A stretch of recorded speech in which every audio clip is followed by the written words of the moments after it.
தமிழ்நாடு அரசு ஒவ்வொரு குடும்பத்திடமும் கேட்கிறது, உங்க கனவை சொல்லுங்க. தமிழ்நாடு அரசின் வரலாற்று சிறப்புமிக்க முன்னெடுப்பு.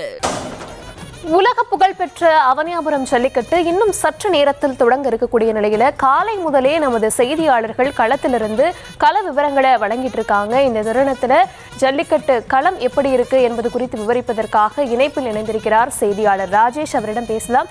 ராஜேஷ், 7 மணிக்கே தொடங்கும்னு சொல்லப்பட்ட ஜல்லிக்கட்டு 7:10 ஆயிடுச்சு. இன்னும் எவ்வளவு நேரம் எடுக்கும் போட்டி தொடங்க? வணக்கம். இன்னொரு 10 நிமிடத்திற்குள்ளாக இந்த போட்டியை தொடங்கிவிடும் என்று இங்கு ஏற்பாட்டாளர்கள் தெரிவித்திருக்கிறார்கள். அவனியாபுரம் ஜல்லிக்கட்டை பொறுத்தவரையிலே இது உலக புகழ்பெற்ற ஜல்லிக்கட்டாக இருக்கின்றது. இந்த ஆண்டு முக்கியமாக திரை வைக்கப்பட்டிருக்கிறது, அதாவது டிஜிட்டல் போர்டு வைக்கப்பட்டிருக்கிறது. வழக்கமாக இந்த ஸ்கோர் தெரிந்து கொள்வதற்கு, அதாவது எந்தெந்த வீரர் எத்தனை காளைகளை பிடித்தார்கள் என்று அறிந்து கொள்வதே ஒரு பெரும் சிக்கலாக இருக்கும்.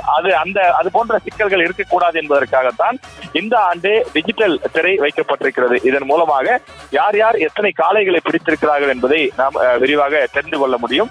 அது மட்டும் இல்லாமல் தொடர்ந்து பாதுகாப்பு ஏற்பாடுகள் கடந்த ஆண்டுகளில் இல்லாத வகையிலே இந்த ஆண்டு பாதுகாப்பு ஏற்பாடுகள் செய்யப்பட்டிருக்கின்றது. குறிப்பாக கடந்த காலங்களிலே கற்ற பாடத்தினுடைய அடிப்படையிலே இப்போது மிக தீவிரமான பாதுகாப்பு ஏற்பாடுகள் செய்யப்பட்டிருக்கிறது. காளைகளுக்கும் சரி வீரர்களுக்கும் சரி எந்த விதமான ஒரு பாதுகாப்பு குறைபாடும் இருக்கக்கூடாது என்பதற்காக பார்த்து பல்வேறு ஏற்பாடுகள் செய்யப்பட்டிருக்கிறது. அதே போல அதனை பார்வையிடக்கூடிய பார்வையாளர்கள் பாதுகாப்பாக பார்ப்பதற்கு தேவையான அந்த தடுப்பு வேலிகள் எல்லாம் செய்யப்பட்டிருக்கின்றது. காளைகள் ஒன்றன் பின் ஒன்றாக அழைத்து வருவதற்கு தேவையான ஏற்பாடுகள் செய்யப்பட்டிருக்கிறது. அதே போல காளைகள் துன்புறுத்தக்கூடாது என்றும் காளைகளுக்கு எந்த விதமான ஊக்க மருந்துகளும் கொடுக்கப்படவில்லை என்பதை மருத்துவர் பரிசோதனை செய்து சான்றளித்த பின்னர் தான் அந்த காளை களத்தில் அவிழ்க்கப்படும் என்றும் அறிவிக்கப்பட்டிருக்கிறது.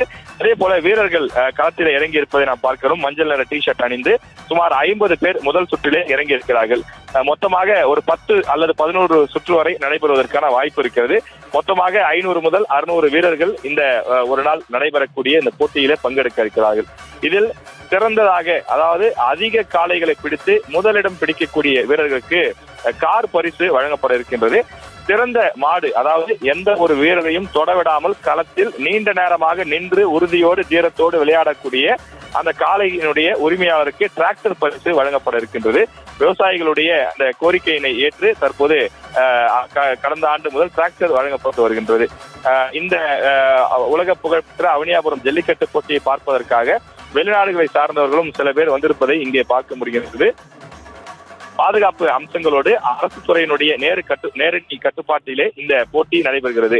ஆயிரக்கணக்கான காவலர்கள் குவிக்கப்பட்டிருக்கிறார்கள். அவனியாபுரம் முழுவதும் காவல்துறையினுடைய கட்டுப்பாட்டின் கீழ் கொண்டு வரப்பட்டிருக்கிறது. வீரர்களை பரிசோதனை செய்யக்கூடிய இடம், காளைகளை பரிசோதனை செய்யக்கூடிய இடம், காளைகளை அழைத்து வரக்கூடிய இடம், அவற்றை அவிழ்த்து விடக்கூடிய இடம், மேடைக்கு அருகே, மேடைக்கு பின்புறம் என்று அனைத்து இடங்களும் காவல்துறையுடைய கட்டுப்பாட்டில் வைக்கப்பட்டிருக்கிறது. அதே போல 108 ஆம்புலன்ஸ் வாகனங்கள், 10க்கும் மேற்பட்ட வாகனங்கள் கொண்டு வந்து தயார் நிலையிலே வைக்கப்பட்டிருக்கிறது. இந்த ஆம்புலன்ஸ் வாகனங்கள் ஏதாவது வீரருக்கு குத்துப்பட்டாலோ அல்லது அடிபட்டாலோ காயங்கள் ஏற்பட்டாலோ உடனடியாக மருத்துவ குழு இங்கே இருக்கிறார்கள், முதலுதவி சிகிச்சையை கொடுப்பார்கள். உடனே அருகில் இருக்கக்கூடிய மருத்துவமனைகளுக்கு அழைத்து செல்வதற்கான ஏற்பாடுகள் செய்யப்பட்டிருக்கிறது.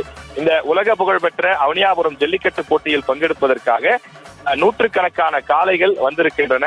சுமார் 1000க்கும் மேற்பட்ட காளைகளுக்கு டோக்கன்கள் வழங்கப்பட்டிருக்கின்றது. இந்த காளைகள் மதுரை மட்டுமில்லாமல் தமிழ்நாட்டினுடைய பல்வேறு மாவட்டங்கள், குறிப்பாக புதுக்கோட்டை, அருகில் இருக்கக்கூடிய திருச்சி உள்ளிட்ட பல இடங்களிலிருந்து இந்த காளைகளை கொண்டு வந்திருக்கிறார்கள். வருடத்தில் இந்த ஒரு நாள் அந்த காளைகள் களத்தில் விளையாண்டு அந்த உரிமையாளர்களுக்கு பெயரை பெற்றுக் கொடுக்க வேண்டும். அதற்காகத்தான், ஒரு கௌரவத்திற்காகத்தான் இந்த காளைகள் தொடர்ந்து அவர்கள் ஆண்டு கணக்கிலே பல ஆயிரங்களை லட்சங்களை செலவு செய்து இந்த காளைகளை அவர்கள் வளர்க்கிறார்கள். ஒரு காளையை வளர்ப்பதென்றால் வெறும் இந்த ஜல்லிக்கட்டு காளைகளை பொறுத்தவரையில வெறும் வைக்கோல், தண்ணீர், புண்ணாக்கு போன்றவற்றை மட்டும் வைத்தால் போதாது.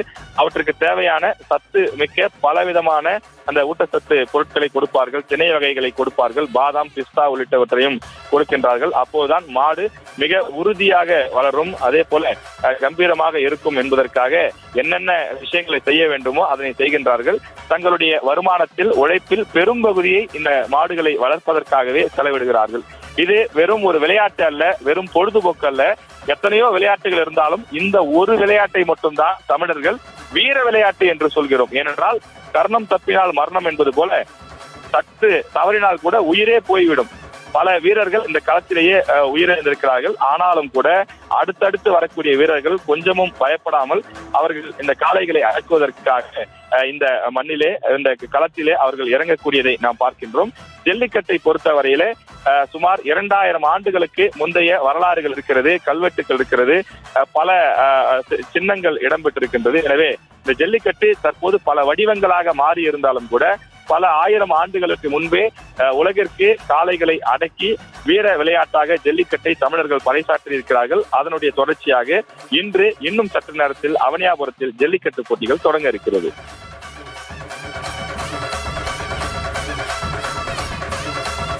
அண்மை தகவலுக்கு நன்றி ராஜேஷ்.